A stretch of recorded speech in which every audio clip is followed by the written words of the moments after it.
Resulta naman ng SWS survey, patunay na may clamor daw ang publiko at para maobliga na ang Senado. Nasimulan na ang impeachment trial kay Vice President Inday Sara Duterte Carpio. Ang detalye mula naman kay Manang Milky Rigonana. Milky.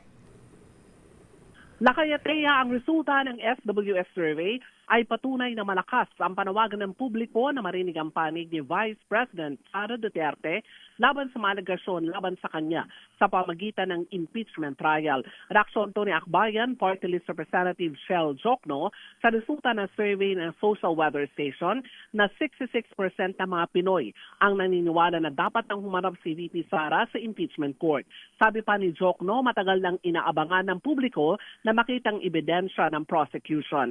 Anya, nasa salig ang batas sa sandaling dumating ang verified complaint na may pirma ng 1/3 members ng Kamara ay tuturing na itong articles of impeachment at dapat agad-agad ng simula ng trial. Dagdag pa ni Jokno sa impeachment, hindi lamang mga senador ang naguhusga, kundi tayong mga Pilipino ay judge din na nasa salig ang batas sa public office sa public trust.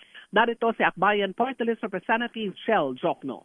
Case. At yun mismo ang utos ng ating saligang batas na pag dumating yung verified complaint na may pirma ng at least 1/3 ng members ng House, yan ay ituturing na articles of impeachment at agad-agad kailangan magkaroon na ng trial. Pag sinabi natin trial, ang ibig sabihin nun ay yung mismong paghaharap ng ebidensya, pag-uupo ng mga testigo para malaman natin kung ano ba talaga ang kaso.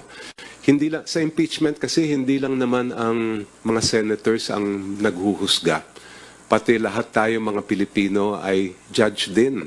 Dahil 'di ba ang kasabihan natin sa konstitusyon ay public office is a public trust and that trust must never be abused or violated.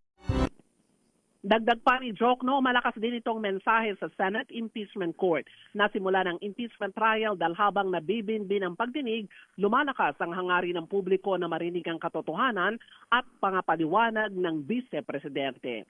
Ako si Milky Rigonana nagulat para sa DZRH, una sa Pilipinas, una.